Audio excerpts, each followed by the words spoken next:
direito de família é, sem dúvida alguma, um dos mais delicados e empolgantes ramos da advocacia. O fato de intermediar conflitos de familiares toca na ferida aberta mais profunda de cada um dos envolvidos: pais, filhos, irmãos, parentes próximos e casais. Com as mudanças de hábitos, valores e costumes dos últimos anos, modificaram-se as leis que tratam de relações homoafetivas, o divórcio, a união estável, guarda de filhos, a igualdade entre homens e mulheres, o pagamento de pensões, adoções e novos conceitos sobre a constituição de vínculo familiar. A importância dada ao afeto e amor tornou-se mais saliente na formação de vínculos jurídicos. Teria ocorrido uma banalização do casamento com a simplificação do divórcio? Para abordar este tema, temos a honra de contar com a presença do ilustre professor da Escola Superior de Advocacia, a ESA, Dr. José Fernando Simão, que também é livre docente da Universidade de São Paulo. Como vai, doutor? Tudo bem? Tudo bem. Prazer estar aqui com os nossos amigos. Vamos lá, Raul, vou deixar para você. Eu vou dizer também que nós estamos aqui com o nosso doutor Lino Araújo, né? Que já esteve conosco, especializado nessa parte de direito imobiliário, a parte condominial também, e também acho também com essa parte de família, porque como o assunto é direito de família, nada melhor que mais um outro advogado ilustre para nos ajudar a perguntar aqui ao nosso professor, doutor Simão, que é um prazer muito grande estar com o senhor aqui, né, doutor? Sempre uma honra, e o tema merece reflexão. O tema mudou muito nos últimos tempos, então é sempre uma boa oportunidade de conversarmos, debatermos, esclarecermos dúvidas e, mais do que isso, uma reflexão importante para o Brasil no momento que vive. Professor, antes de abrir o tema, claro que é o Raul que vai abrir a pergunta, eu só queria lembrar que eu li que família é uma palavra, né, do latim e que se ligava às questões da escravatura, é isso? Eu queria que você fizesse esse vínculo para poder abrir o nosso tema. Na verdade, no início, a origem etimológica tem a ver com famulus, que era o servo, né? Que era aquele que prestava serviços que estava preso nessa origem. E é bonita a ideia, porque de famulus, família, estar preso a prisão física para a prisão afetiva, né? Que é o que nós temos hoje, ou seja, a família é um grande vínculo afetivo entre diversas pessoas. Mudou a origem da prisão, mas não a origem do afeto.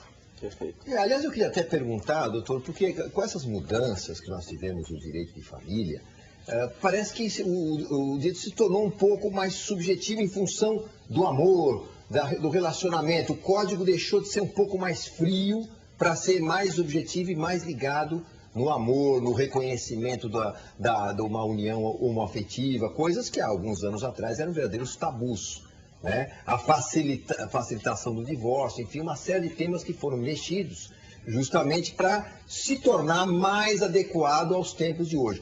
O senhor acha que o atual código preenche as expectativas? Quer dizer, hoje nós temos um bom código de direito de família? A pergunta é difícil, então vamos começar pelo começo. É verdade que mudou muito. Exemplo simples, o Código Civil revogado de 1916, quando ele começava o direito de família, ele começava com o casamento dizendo: são documentos essenciais para habilitação matrimonial. Algo frio, o que eu preciso para me casar. O Código hoje começa no 1511 dizendo o casamento é a comunhão plena de vidas, com base na igualdade em direitos e deveres. Então, efetivamente, o Código dá uma abordagem já diferente para a família. Não começamos falando de documento, mas sim de comunhão de vidas. Mas o código merece críticas, é um código que nasceu de certa maneira em família velho, porque ele começou a ser concebido em 69, para uma família em que não havia divórcio ainda, em que as mulheres ainda na década de 60 não tinham ocupado seu lugar no mercado de trabalho, em que os filhos ainda eram desiguais em razão da sua origem, ou seja, o código foi concebido para uma família que não mais existe. É verdade que na tramitação legislativa houve ajustes, a Constituição, a igualdade dos filhos, a mulher e o marido com o mesmo status na família, o Código melhorou. Mas se eu pudesse começar essa nossa conversa dizendo, mais que a lei, o que melhorou foi a interpretação da lei. Ou seja, eu dou crédito ao Poder Judiciário, a partir de estudos da doutrina, ou seja, de autores que pesquisaram, que se esmeraram para estudar o tema. Então a evolução se deve muito menos ao Código Civil que nós temos, do que a esses estudos de doutrina e de jurisprudência. Portanto, me parece que o direito de família mudou porque o judiciário entendeu que a família mudou. Claro que eu não posso deixar de citar o Instituto Brasileiro de Direito de Família, que foi um instituto que hoje é o maior instituto do mundo na área. Nós temos hoje quase 6 mil associados. Para vocês terem uma ideia, o segundo maior instituto do mundo é a International Society, que tem 2 mil, para mostrar a diferença. E essa nova forma de pensar do IBDFAM hoje está permeando as decisões judiciais. O código, diria que foi quase que um detalhe dessas mudanças. Foi realmente um esforço grande do judiciário a partir da doutrina. O IBDFAM contou na diretoria do Dr. Kátia Buolos, logo no comecinho, né? Grande também na área de direito de família. Né? O senhor acha que, mesmo com a alteração do código, né, e adaptando às mudanças atuais, não banalizou um pouquinho a estrutura da concepção da família? A pergunta ela é interessante porque banalizar, o verbo banalizar normalmente é tido como algo no sentido negativo, ou seja, a família hoje não é tão séria quanto ela foi no passado, as coisas estão mais fluidas, hoje logo se casa, logo se divorcia. A questão toda é conceber se o direito de família se banalizou, se a família se banalizou, ou se nós estamos, na verdade, olhando um fenômeno talvez pelo enfoque equivocado. Eu vou dar um exemplo muito simples. A Emenda Constitucional 66 de 2010, que completou agora 2 anos de vigência, ela efetivamente alterou a Constituição para tirar os prazos do divórcio. O brasileiro não podia se divorciar por vontade própria, senão preenchidos os requisitos legais e prazos. O caso clássico era, o sujeito sai de casa, passa 2 anos separado de fato para poder se divorciar.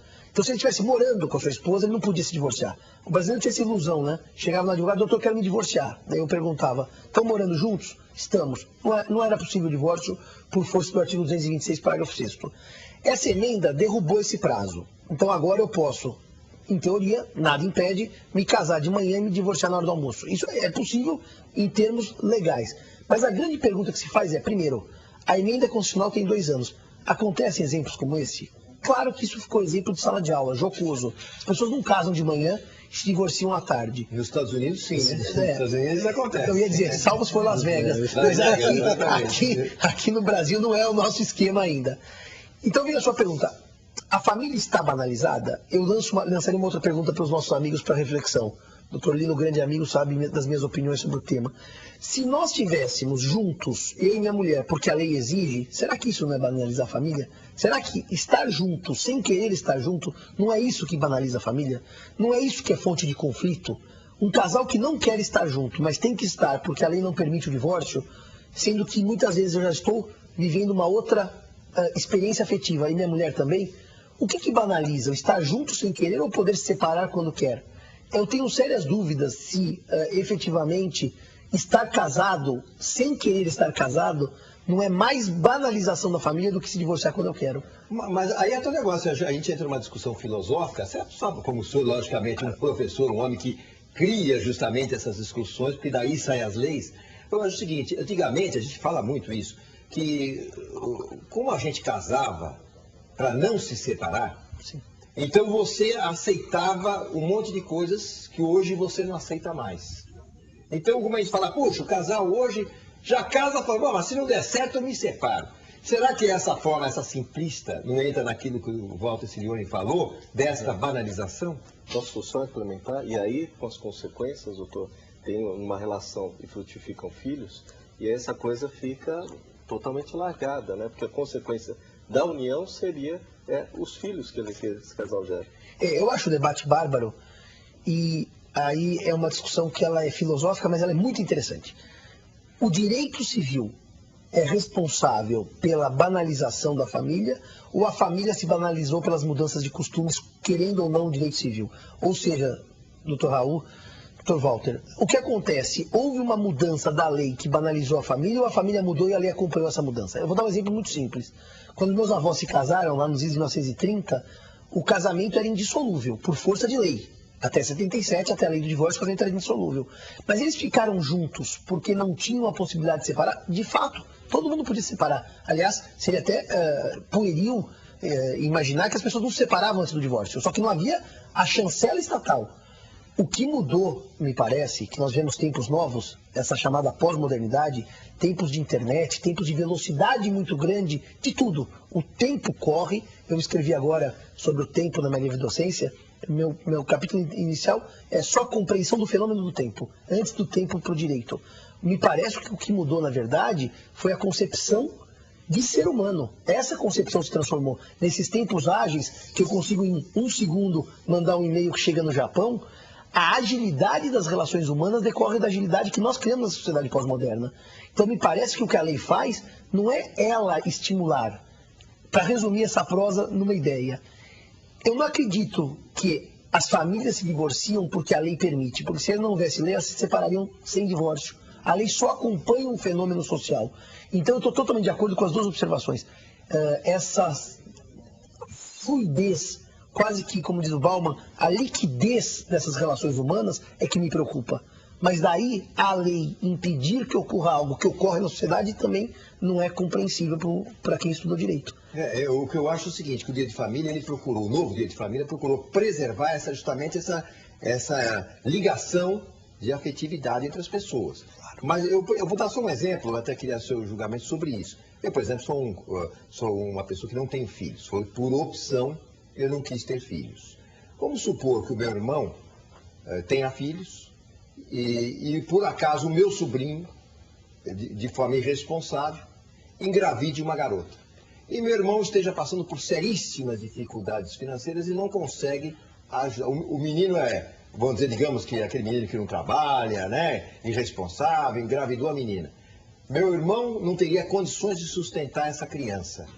Essa responsabilidade passa para mim. Peraí, vamos fazer um cálculo.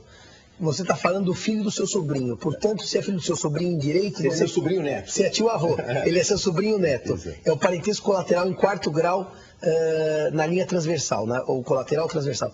O Código Civil, ele expressamente, no 1696, no 1697, ele diz que os alimentos entre colaterais, eles param nos irmãos. Ou seja, o máximo que eu posso cobrar alimentos, se meu pai, que são os ascendentes, e avós não puderem pagar, nem os meus descendentes, são os colaterais.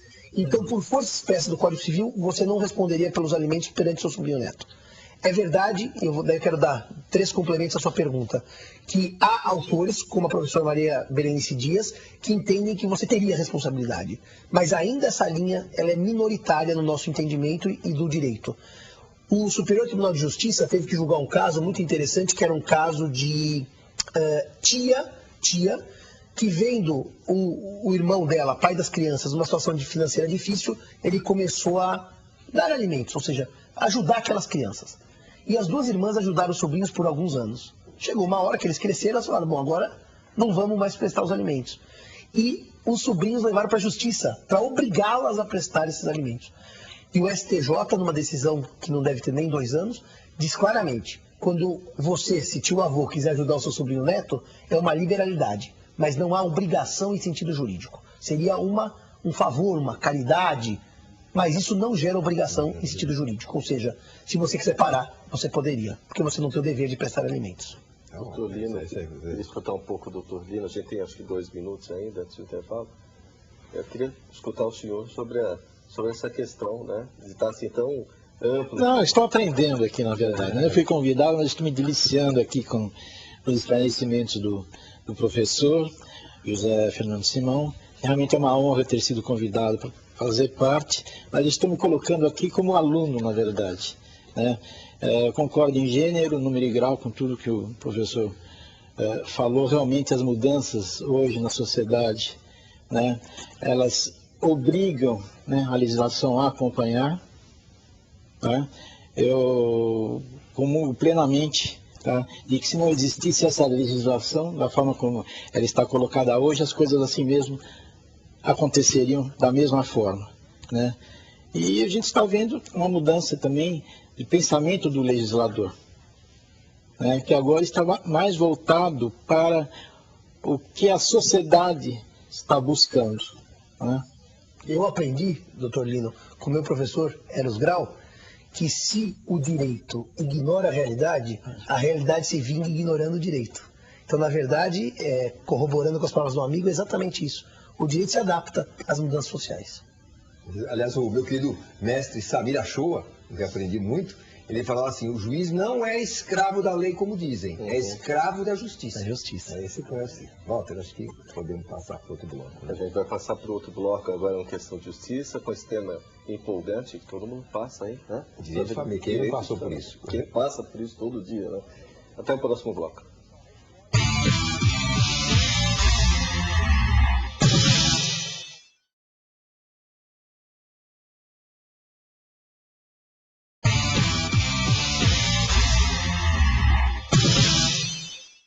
Você está aqui no Questão de Justiça, que pode ser visto em suas representações ali pelo canal da Rede Brasil Televisão, canal da internet. Você entra ali em rbtv.com.br, entra em programas de jornalismo, ali depois do Ney Gonçalves Dias, programa Questão de Justiça, que está aqui todo domingo e toda segunda-feira. E hoje, discutindo o direito de família, né?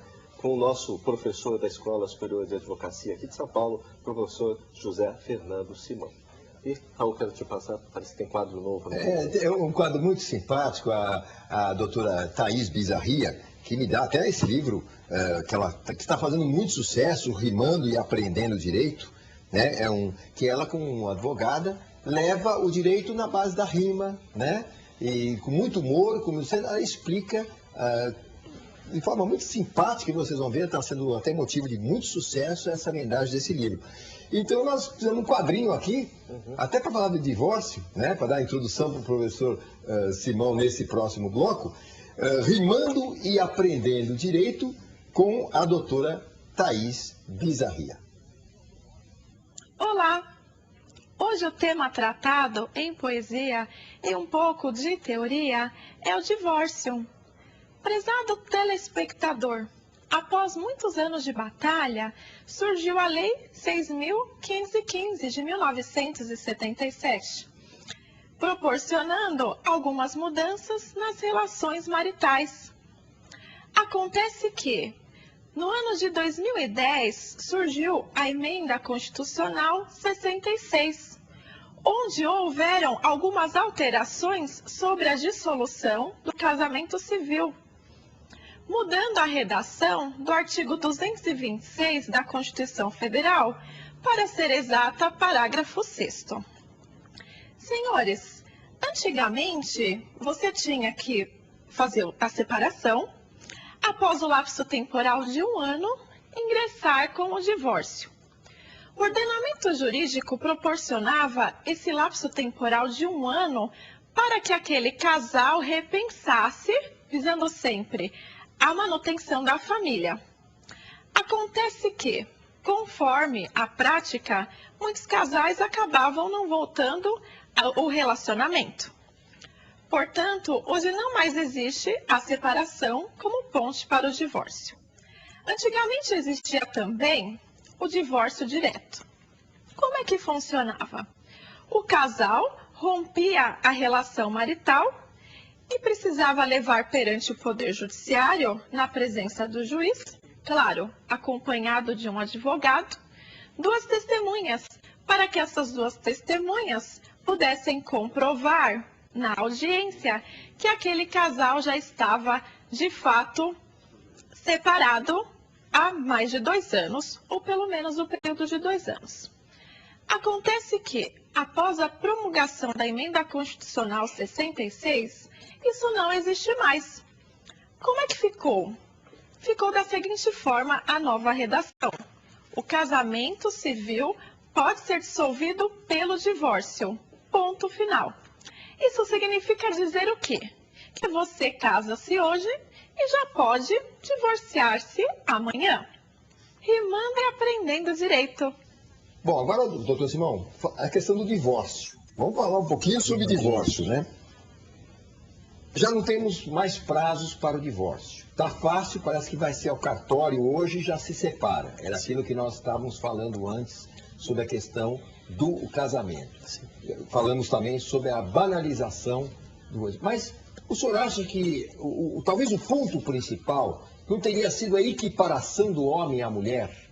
Porque antigamente o homem era obrigado a prover as pensões, o homem era obrigado a isso, e hoje os juízes já entendem que não. Uma mulher mesmo de 40 anos, que tenha sido apenas uma dona de casa durante esses 40 anos, quer dizer, ou pelo menos durante os 20 de casamento, casou-se aos 20, tem 40, 45, e agora ela se separa, puxa, ela nunca trabalhou, e agora o marido jogou ela do jeito que ela vai ter que trabalhar? E os juízes parece que entendem que sim, por que não? Tem que trabalhar, tem que viver a independência dele. Essas questões são fantásticas, porque como nós dissemos agora há pouco, a sociedade evolui, se a sociedade evolui, os valores também mudam, então nós temos igualdade entre homens e mulheres no texto constitucional e igualdade entre cônjuges no casamento. Homens e mulheres são iguais, mas o fato é, socialmente, em pesquisas de mercado, e não só brasileiras, é bom que se diga isso, outro dia foi feita uma pesquisa que eu vi na Inglaterra, entre mulheres executivas, portanto não profissionais de serviços mais simples, mas de altos cargos em empresas, as mulheres ainda ganham, em média, na Inglaterra, as executivas, 40% a menos que os homens. Então, o fato é o seguinte, doutor Raul, há uma equiparação legal? Há uma proteção constitucional?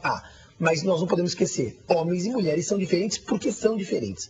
Então, se o sistema melhorou, e melhorou muito, ainda há questões tormentosas sobre essa questão, por exemplo, pensão alimentícia. Vamos pegar a mulher do passado, do tempo da minha avó, que efetivamente não era qualificada, não estudava, ficava em casa cuidando dos filhos e do marido nas atividades domésticas. Essa mulher, evidentemente, termina o casamento com seus 60, 70 anos, o marido vai ter que prover por uma questão óbvia. É uma mulher completamente deslocada do mercado de trabalho. Vamos pegar o outro extremo para chegar na sua pergunta, que é das mais difíceis. A que está com 40, 45 anos. Vamos pegar casais jovens. Hoje, há pesquisas que os casais com 5 anos de casado é uma barreira psicológica do casamento. Quase que muitos não ultrapassam essa barreira dos 5 anos de casado. Nem microempresa, né? As microempresas estão fechando de 1 a 5 anos, a maioria das empresas do Brasil. E então, pegar mulheres jovens, mulheres lá dos seus 20 e poucos, 30 anos, qualificadas, a maioria delas, inclusive universitárias. O juiz não fixa pensão nenhuma, porque não faz o menor sentido dizer, porque eu fiquei 1 ano ou 2 casada, a minha vida se desestruturou. Agora, há faixas intermediárias que são faixas polêmicas. Por exemplo, uma mulher que ficou 20 anos dentro de casa, apesar de qualificada profissionalmente, ter tido um diploma, mas ficou 20 anos cuidando dos filhos. Termina o casamento. Normalmente, nesses casos, nem tanto ao mar, nem tanto ao céu. Pensões temporárias, para ela se requalificar, fazer uma especialização, voltar ao mercado, 2, 3 anos. Ou seja, hoje nós assistimos a situações intermediárias, em que não posso dizer que toda mulher recebe pensão, como ocorreu no passado, ou que nenhuma recebe pensão, como provavelmente ocorrerá no futuro, quando essas questões evoluírem e mudarem. Hoje a gente ainda tem mulheres que recebem pensão por prazo determinado para ajudá-las. Mas não nos esqueçamos, que eu não posso terminar sem dizer isso. Mulheres e homens, porque a regra é que os cônjuges são iguais em direitos e deveres. Portanto, se eu tiver um marido também em uma situação, por exemplo, um marido inválido por alguma razão física, uma doença, o marido também tem direito à pensão.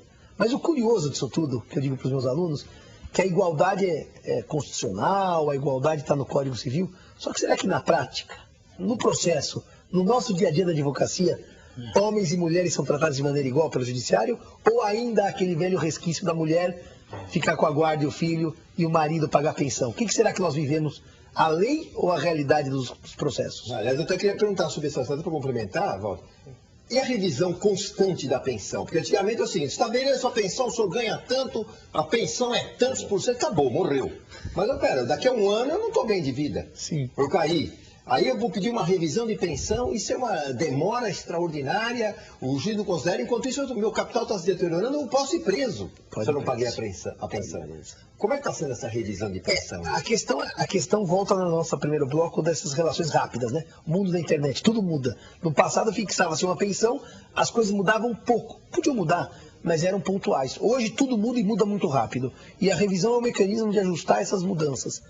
Aí o doutor Raul faz uma pergunta que tem que ser respondida com clareza. O nosso judiciário é um judiciário que tem muito trabalho e é um judiciário que não produz bem sob pressão, ou seja, não produz bem rápido.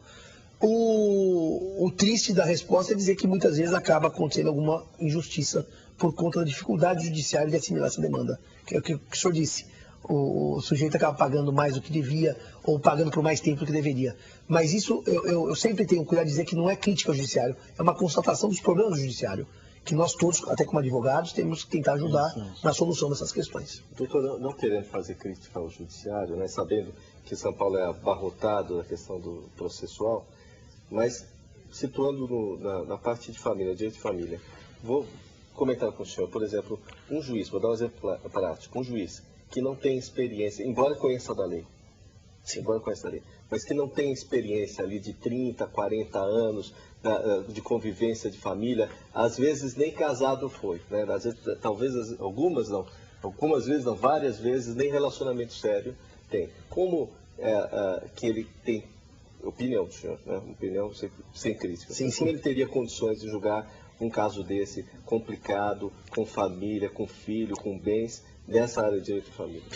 Eu vou dar minha opinião pegando dois aspectos da sua pergunta. O juiz jovem, muito jovem, e o juiz que não teve experiência familiar. Pode ser até uma pessoa mais velha, que, enfim, nunca se casou, nunca teve filhos. Para mim, o problema não é não ter tido experiência familiar, porque experiência familiar todos nós temos, com nossos amigos, parentes, mãe, pai, todos nós temos uma noção de família. Algumas iguais, outras diferentes, mas noções nós temos. Agora, o que me preocupa é a primeira parte da sua pergunta. Um juiz muito jovem decidindo questões de família. Que é a maioria de primeira instância. E isso me preocupa muito porque na minha larga advocacia familiar, eu já tenho 16 anos de formado e desde o começo eu cuidei muito de família, as melhores audiências, com os melhores acordos, que mais que solucionar o processo, se solucionava o litígio, se deram com os juízes mais velhos, mais experientes, pessoas que olharam o conflito familiar não como processo, os autos, que isso aqui é papel, mas sim como pessoas. Foram as soluções mais duradouras e mais definitivas. Por isso, se me permitem, eu sou entusiasta da mediação familiar.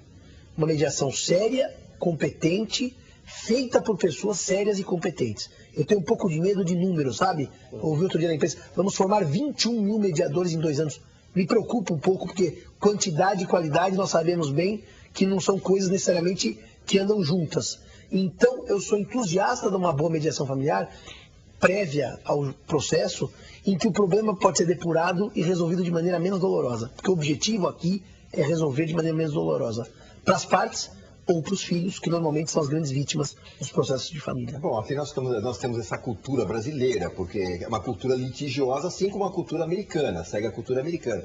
Se nós formos falar na cultura japonesa, a última coisa que a pessoa procura é o judiciário. Justamente são esses conselhos de família, a mediação é feita pela igreja que ele frequenta, ou pela própria associação do bairro, pelos próprios familiares, antes de se chegar na justiça, principalmente em questões de família. E eu diria, para a gente talvez não pegar os dois extremos, litigiosidade americana que é altíssima e japonesa que é baixíssima, mas mesmo nos países europeus, em que há tradição de mediação, como a França para mediação é um bom exemplo, a cultura do litígio é substituída pela cultura da solução do conflito. Porque quando a gente aprende na faculdade, juiz não resolve conflito, juiz resolve processo. O conflito está subjacente ao processo. Portanto, o ideal seria a solução do conflito, não do processo. Mesmo porque, doutor Raul, nós sabemos que na área de família, uma sentença favorável ou desfavorável gera desdobramento em outros processos. Então, começamos com o divórcio, depois vem os alimentos, depois vem a guarda de filho, depois vem a alienação parental. Ou seja, o que o direito de família da atualidade, o direito de família contemporâneo, investe seus esforços intelectuais e jurídicos é para buscar a solução do conflito e não do processo. Eu só queria fazer uma parte nessa questão da alienação parental, mas é só uma pergunta, rapidinho. O senhor acha que julga melhor a juíza ou o juiz? Rápido, bate pronto. Eu não sei te dizer, porque eu já tive experiências dramáticas dos dois lados, experiências positivas dos dois lados. Agora, eu posso dizer, a melhor, vamos dizer, se eu fosse eleger um profissional, o melhor que eu tive foi uma juíza, assim. Eu não sei se, eu posso falar em média, mas o melhor de longe, e eu posso citar o nome dela, porque é uma grande magistrada, a doutora Ana Amazonas, que agora está no TJ, foi uma magistrada de família, da nona vara da família, que deixou marcas, assim, emblemáticas positivas. Professor, o desembargador aposentado Sebastião Amorim, ele tem livros, né, sobre alienação parental, que a gente conversava certa vez. O senhor não acha que a questão da alienação é quando o casal começa a afastar os filhos, né, mais o homem termina se afastando muito mais que a mulher, e aí perguntei ao desembargador, o senhor não acha que por conta das picuinhas que se geram a separação, que aí forçosamente acontece a questão da alienação parental? O homem termina se afastando por conta de não querer enfrentar isso? A alienação parental é um problema interdisciplinar. Vamos começar pelo começo. O direito precisa trabalhar com a psicanálise. É um problema dos mais graves e dos mais dolorosos, porque é um processo que às vezes é lento, às vezes é de ruptura brusca, pelo qual um dos pais ou parentes, às vezes os avós, começam a macular a imagem do outro para que aquela criança ou adolescente se afaste do pai ou da mãe. Normalmente a gente vê pelos casos, isso aqui não é preconceito, é questão de estimativas, como as crianças acabam ficando com a guarda materna, é o pai que é o alienado, o afastado, né, do convívio. Para mim, é quase que algo natural. Natural não como normal ou como desejável. Natural de imaginar que o ser humano é competitivo por natureza. Nós vivemos uma grande competição. Vide o trânsito de São Paulo, não preciso falar mais nada. Ninguém quer dar espaço, todo mundo luta pelo espaço. O lutar pelo espaço físico ou lutar pelo espaço afetivo. Quando acaba o casamento ou a união estável, nós vivemos todos um período de luto. Sim, é a morte de uma relação que nós acreditávamos duradoura, senão não teríamos entrado nela em princípio. E nesse período de luto, uma das coisas que nós temos que fazer é elaborar as perdas, certo? Essa elaboração para o ser humano é tão complicada que quando o ser humano não consegue elaborá-la, o que ele faz? Ele acaba desviando o foco. Então, ao invés de elaborar eu perdi, normalmente o cônjuge que é, vamos usar o termo entre aspas, abandonado pelo outro, a tendência é, já que eu te perdi, você vai perder os nossos filhos. É quase que uma retribuição pelo seu desafeto, pela sua indiferença a mim. E nesse momento, então, surge o fenômeno, que é um fenômeno trágico e triste da alienação parental, que pode gerar, inclusive, suicídio de criança. Bom, nós vamos falar sobre isso no próximo bloco. Estamos em cima da linha, mas vamos voltar a continuar, porque o assunto é interessante. Tem até um caso da filha que foi abandonada pelo pai e ganhou uma indenização. A gente volta no próximo bloco.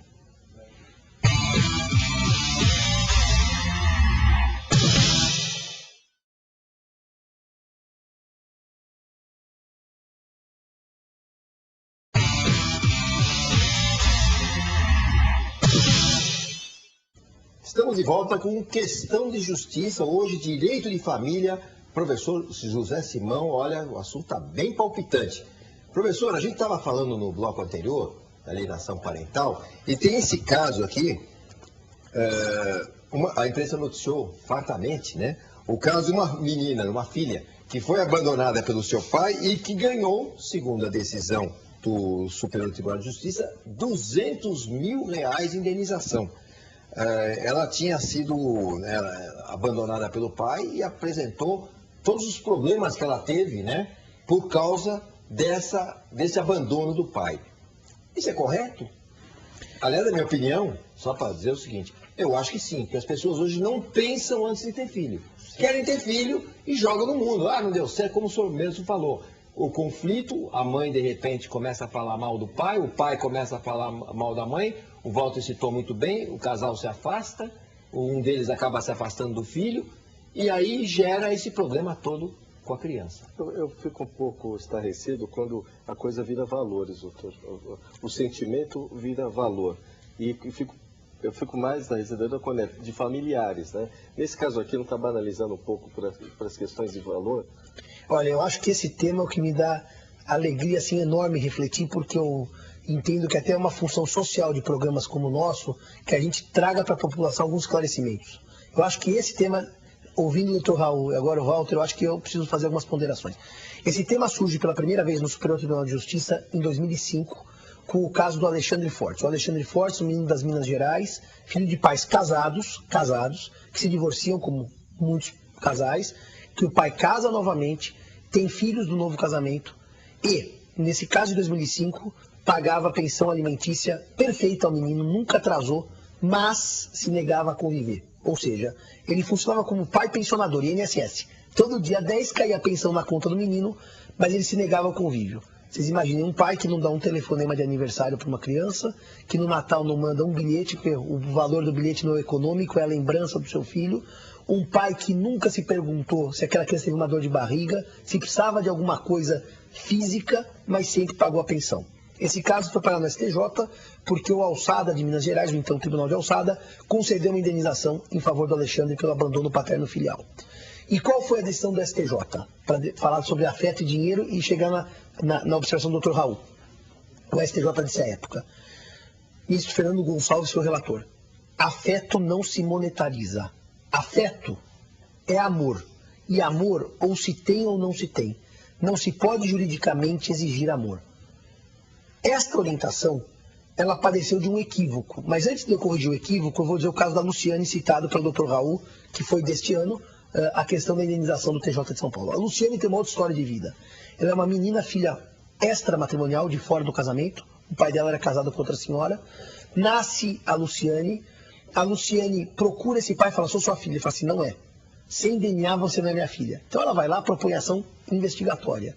A ação investigatória é procedente, ou seja, o DNA diz, é minha filha, e ele diz assim, mas continua não sendo. Bom, mas pera um pouquinho só, agora tem uma sentença judicial que diz que eu sou sua filha. Você pode ser filha de qualquer um, menos minha, e portanto eu vou ignorá-la como filho. O que significa ignorá-la? Nenhum auxílio material e nenhum afeto. O STJ vira a interpretação para dizer o seguinte, 7 anos depois, com novos ministros. Afeto não é amor. Eu acho que isso, para os nossos ouvintes, nossos telespectadores, é o mais relevante. É uma confusão jurídica entre afeto e amor. O amor, ele é quase poético. Ele é quase Camões. A nossa amiga poetisa que estava aqui presente, fogo que arde sem se ver, ferida que dói e não se sente. Isso é amor, é algo subjetivo. O afeto, à luz da psicanálise, que deu o verbo afetar, significa interferir. Afeto positivo é amor, afeto negativo é ódio.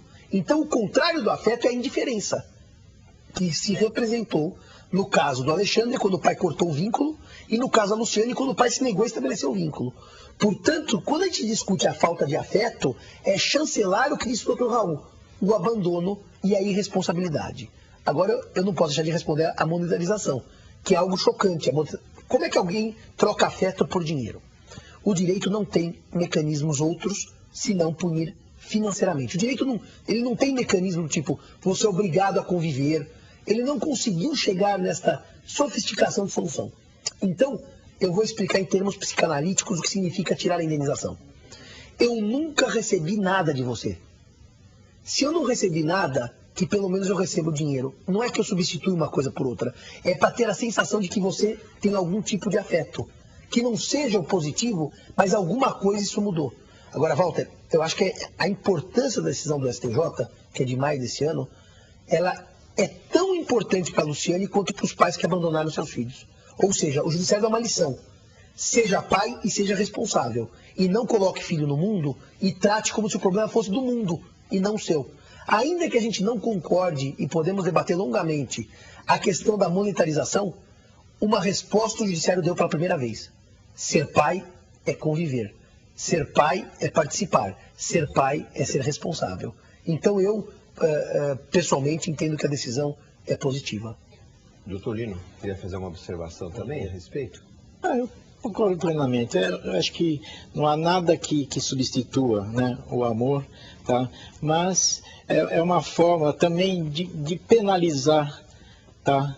O pai que não dá esse amor, não dá o carinho, não dá o afeto, né? Eu acho que é importante as pessoas terem uma consciência, tá, dos atos que estão fazendo com relação aos filhos.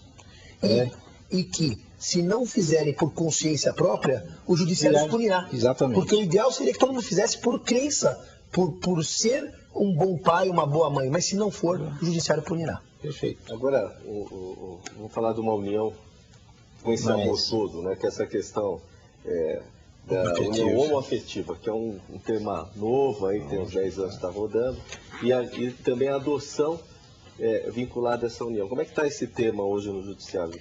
Bom, eu sou entusiasta da proteção da união homoafetiva há anos, então eu vou falar como professor estudioso, mas como torcedor, porque eu acredito na causa. O Supremo decidiu em 2011, por meio de ADPF, que é uma ação que vincula todo o judiciário, para usar uma linguagem bem popular, que obriga o juiz a decidir conforme ele decide, que é família e que, portanto, a união homoafetiva tem proteção da união estável heterossexual. Então, Walter, qualquer debate, é ou não é, acabou. O Supremo decidiu e a decisão vincula o judiciário. A união homoafetiva é família como a união heterossexual. Então, nesse ponto, não há nenhum problema. O que surgiu na sequência foi um debate sobre a possibilidade de casamento por pessoas do mesmo sexo. E que começa a se formar uma forte corrente da possibilidade de casamento por pessoas do mesmo sexo. A ponto de o Superior Tribunal de Justiça já ter um precedente do Rio Grande do Sul, em que autorizou o casamento de duas moças, e no estado de São Paulo há uma decisão do Conselho Superior de Magistratura que vincula os cartórios também admitindo. Então, no estado de São Paulo, se o casal homoafetivo for se habilitar, ele consegue casar. E, para minha surpresa positiva, a Bahia foi o primeiro estado da federação a regulamentar o casamento homoafetivo perante os cartórios. Então, nós já temos precedentes do STJ, São Paulo e Bahia. Agora você me pergunta, e a adoção para o casal homoafetivo? A parte jurídica ela é óbvia.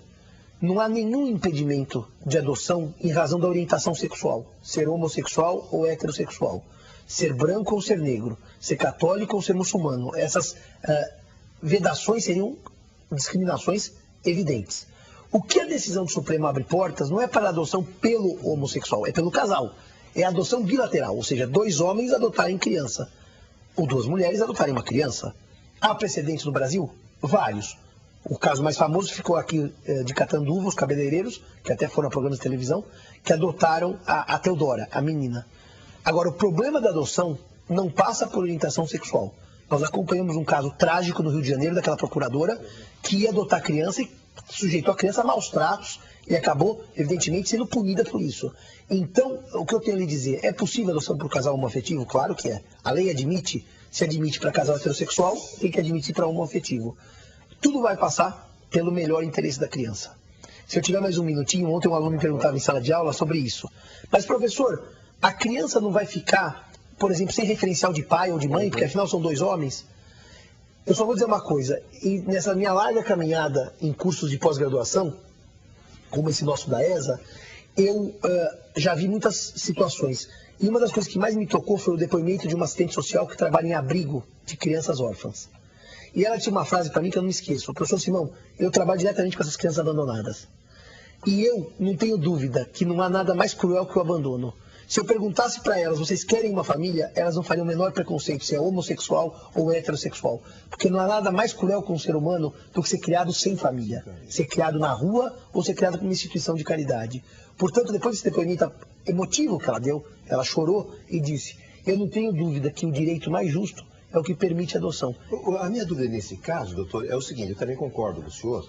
Agora, eu acho o seguinte, como é que fica o vínculo quando há separação desse chamaria de, até, aliás, em termos de português, não é um casal gay, como a turma fala, seria uma dupla gay. Sim. Até que seja reconhecida como realmente seria para ser um casal. Casal, na língua portuguesa, é entre homem e mulher, certo? Vamos dizer que esse casal, no caso, se dão maravilhosamente bem, são pessoas de bem, e eu tenho absoluta certeza que eles vão conseguir criar muito bem essa criança. A minha preocupação é quando há a separação entre eles. Quem é que vai vir substituir? Quem será, no caso, numa união entre dois homens, o novo pai? Por que ele tem aquela mesma qualidade? Será que é da mesma linha que era o anterior, que a decisão foi tomada por dois homens, ou no caso duas mulheres, e foi através dessa união que eles tiveram que se conseguiu adotar. Mas peraí, mas agora se houve uma separação, houve uma dissolução dessa união. Temos que considerar da mesma maneira quando um casal, homem e mulher, se separa? Ou existe algumas diferenciações? Então vamos responder à luz da psicanálise. O casal que se separa é o casal conjugal, que não é o casal parental, porque ser pai é pai para a vida inteira. Terminou meu casamento com a minha mulher, eu continuo pai dos meus filhos e quem tem filhos continua a mãe e assim por diante. Como à luz da psicanálise, a função materna e a função paterna não são exercidas necessariamente por homens e mulheres, a função paterna é a função do não, do corte, do limite. A função materna é a função do sim, que é a função do acolhimento. Eu posso ter casais em que o pai exerce a função materna e a mãe a paterna. Portanto, terminada a união homoafetiva como terminada a heterossexual, muito mais relevante do que discutir quem vai exercer, se o pai ou a mãe, é que alguém exerça essas funções. Em outras palavras, que se decida quem vai ter a função do acolhimento e a função do não, dos limites, para que a criança tenha um desenvolvimento sadio da personalidade. Me preocupa mais do que pensar se na união afetiva essa criança vai ter algum problema após a união, pensar os dezenas e milhares de casais heterossexuais que se divorciam e praticam alienação parental, como nós conversávamos agora há pouco. Acho que a experiência com o término de uniões homoafetivas é muito pequena em número de crianças resultantes dessas uniões homoafetivas para a gente ter problema. Agora, das heterossexuais, nós já sabemos que a situação é caótica. Tá, e bom, nós estamos chegando quase no final, né, Walter, do programa. Temos mais alguns minutos. Um minuto e meio. E as considerações finais do professor Lidolino? Deixa eu jogar uma pimentinha nessa discussão, né? Professor, você acha que a poligamia está sendo admitida pelo nosso direito? Toda essa... O tema ele é polêmico. Nós abandonamos um modelo de exclusão familiar para um modelo de inclusão familiar. Então, o que antes não podia, por exemplo, filho adulterino, aquela peste horrorosa, hoje é filho. União estável, era concubinato, hoje é família. União de pessoas do mesmo sexo, hoje é família. Então, tudo isso é uma grande evolução.